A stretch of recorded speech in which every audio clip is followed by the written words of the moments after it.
Dear reader, I had an epiphany a few weeks ago. I just bought Toni Morrison's book 𝓂𝓸𝓾'𝓮 and decided I would read it after I finished my current book. That turned into a deep dive into the author and the question, I would like to write like that. So I decided to study Toni Morrison's writing routine, try my hand at writing a story in her style, and hopefully get to know more about who she was as a person. Toni Morrison was born in 1931 in Ohio, and her birth name was 𝔂𝓸𝓾'𝓮. How she got the name Toni Morrison, she converted to Catholicism and renamed herself Antony, which changed to Toni for short. And then she married a man named, what's his name? Harold Morrison. So that's how you get Toni Morrison. In 1965, she became an editor at Random House Publishing. And during her time as an editor, she was actually the first Black woman editor at Random House Publishing. And she helped publish works by authors like Muhammad Ali, Huey P. Newton, the creator of the Black Panthers, and Angela Davis. So yeah. Isn't that cool? She went on to publish 11 fiction novels and ended up winning the Nobel Peace Prize for Literature. And she was the first Black woman to receive that prize. She went on to also write nonfiction books on civil rights, Black literature, and more. And she passed away in 2019.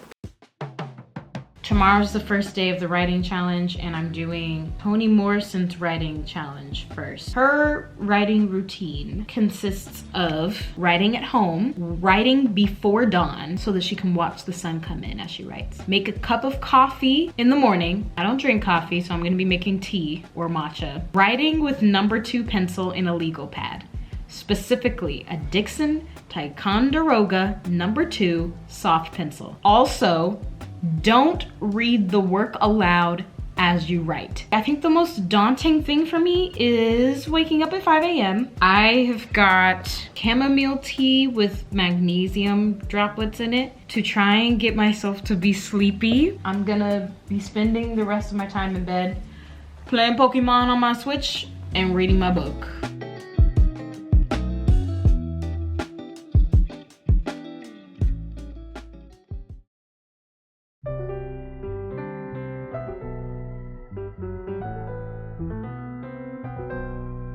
I haven't woken up that early outside of travel or work in forever. But once I left the bed, it felt right. There's a quiet in the early parts of the morning that soothed me, and I really enjoyed the pre-dawn darkness in my apartment. Toni describes writing as the sun rises, as the feeling of new ideas coming to light. For me, it felt more like a reward for focus and dedication. 1970 comes along and she publishes her first fiction novel, The Bluest Eye, which I have right here. And The Bluest Eye follows a little girl, well, I'll just read it. A young Black girl prays every day for beauty. Mocked by other children for the dark skin, curly hair, and brown eyes that set her apart, she yearns for the blonde hair and blue eyes that she believes will allow her to finally fit in. Now, this book is very sad, but I think it was really important for the time that she wrote it because, you know, during the 1970s, the Black is Beautiful movement was going on. People were reconnecting more to their African roots and to their natural features. And so I think this book was really an addition to that movement in describing the effects of what it feels like to grow up thinking that to be white is to be better, to look white means that you can be beautiful. And I had read books about Black women, yes. I had read books written by Black women, whatever. But this was the first time where the plot was driven by a feeling that I thought I was going through by myself at the time.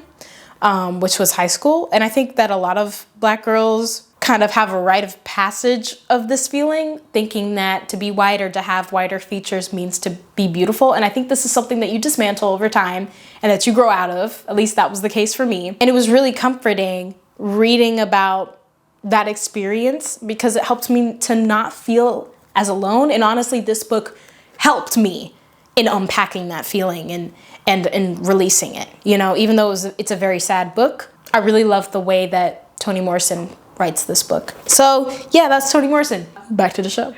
Is this bonnet a look? Of course it's a look. A bonnet is always a look. Don't get it twisted. Can someone please tell me where to find a proper pencil sharpener? Because what the fuck is this? I'm sorry, this is just shameful to me. Like, what if it breaks? I'm toast. I'm toast.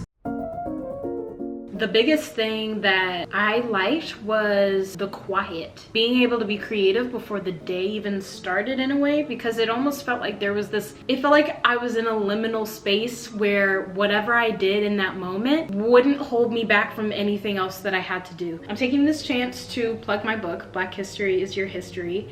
I talk about two different authors that I will be exploring their writing routines in this book, Zora Neale Hurston and Maya Angelou. If you get this book, you will find 12 stories of Black history figures that aren't often taught in school, combined with 12 stories from my personal life of how I learned life lessons from these Black history figures and how they applied to challenges that I faced growing up. So, Black history is your history.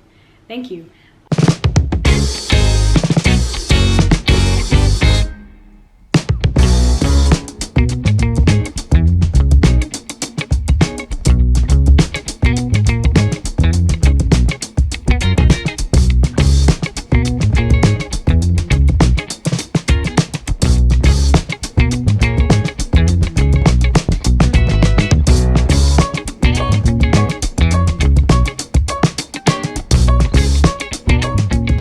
I wanted to make one of her recipes because food can tell you so much about someone. While I baked, it was clear to me Toni's southern roots and love for in-depth spices. Named David, but we never met him. I know that's good. Hello. Oh, that's so good. Look, I'm closing my windows.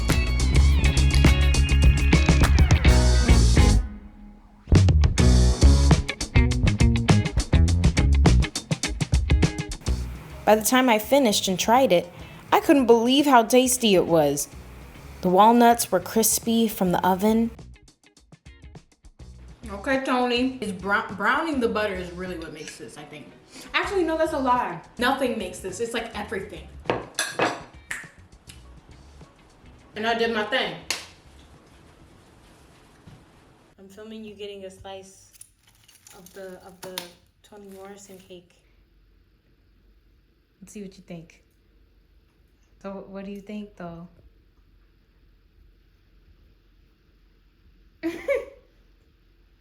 How is it?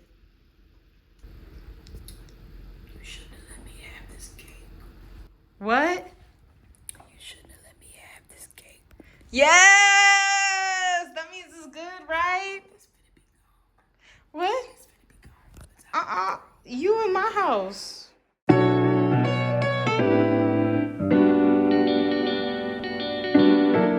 The biggest lesson I've taken away from studying Toni Morrison, finishing 𝓂𝓸, and trying out her habits is that only you can create your path. I admire how many ways Toni knew what she liked and what didn't work for her. For me, I can keep trying, keep writing, keep adventuring. I can notice and be careful to not miss the things my body tells me about what I need and what I burn passionately for. This was so much fun, and I'm gonna make that carrot cake again. Taylor.